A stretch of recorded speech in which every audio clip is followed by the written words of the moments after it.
Preacinstită adunare, preacurata sărbătoare, să vă aducă împlinire, sănătate, fericire.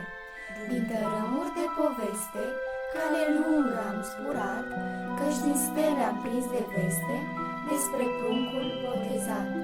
Și cum asta nimenirea, la ceas de taină venim, noi, cele 4 ursitoare, pe Irina s-o ursim. Vai, ce fetiță frumoasă! Vai, surată, maica-și luau acasă. Tu nu știi să calci o rochiță și vrei să o iei acasă pe fetiță? Ați venit ca să ursiți. Prințesa ce o avem aici merită tot ce mai bun să-i zici. Eu una mă apuc de ursit.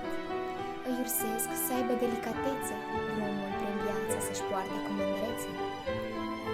În ziua de azi nu se mai zice delicatețe, ci eleganță. Pentru Irina eu zic așa: eleganță și prestanță și puțină cutezanță. Și ca lumea întreagă să se mire de o așa minunăție, pe lângă prestanță și frumusețe zic să fie. Tatăl tău, Mihai, când te-o chema, ceva de lucru să-ți dea, du-te iute, nu mai sta, nu degeaba vei lucra. Tatăl tău e generos și o să te răsplătească frumos. Mama ta, Cristina, să te înțelegi bine, ea să știe ce-i cu tine, ce te doare, ce te apasă, ce nu te mai ține în casă. Mama ta o să te ierte orice îi face și orice îi spune, căci ai o mamă minune. Eu îi ursesc așa: acela ce veșnic o va iubi, să fie frumos foc, inima să stea în loc împreună când îi vezi. Bunătatea nu-i completă dacă generoasă nu e, și să aibă și cu ce, o avere ca în povești. Aoleu, păi ce mă fac eu cu voi? Una ursește numai de măritiși, cealaltă numai de mărunțiși. Mai surată, dragă, eu nu de mărunțiși vorbesc, ci de bani adevărați ce nu pot fi numărați. Da, să scoți bani din piatră seacă, cu ei să faci lucruri mari. Euro, chiar și dolari. Dar la atâția bani, surată, și putere zic să fie, și ursesc să fie stăpână peste o împărăție. Eu vă zice companie, una să facă de toate, și aici, dar și în străinătate. Banii să nu te ocolească, la nuntă un Bill Gates să te nășească, să ai avioane ca țiriac, dar ție să nu ți se urce la cap. Ca Angelina Jolie să fii de iubită și de băieți să nu fii ocolită. Pe Madonna să o întreci și să ai succes pe veci.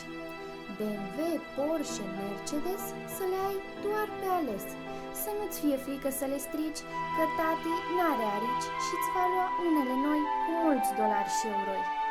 Dar ar mai fi un strașnic har, pe care dacă îl ursim, vă spun cinstit, pruncul ăsta va fi unul pricopsit. Dar ne mai ținut în suspans? Spune, dragă, ce har are?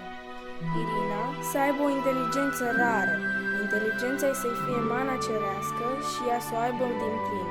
Cu inteligența ei chiar lumea întreagă să o cucerească și ca mica mea ursită să se bucure de toate, încă un lucru îi ursim și acela e sănătate. Are și ea odată dreptate, sănătate, că e mai bună decât toate. Dar un lucru ați uitat pentru mica mea ursită. Care e la surioară? Veselă mereu să fii, cu al tău surâs să aduci tuturor din jurul tău numai bucurii. Asta mi-a plăcut.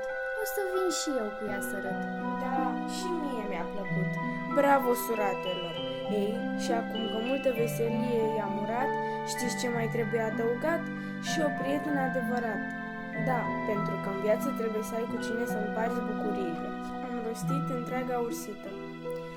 Ție, dragul nostru prunc, toate darurile ce din ceruri ți-am adus, să devină realitate. Domnul să te ajute în toate, îngerii să te iubească, stelele să te păzească și mereu în drumul tău, răul să înocolești, numai noroc să găsești. Ei, rămâneți dar cu bine, de ea să vă bucurați, poftă bună la bucate și să-i dăruiți mulți frați.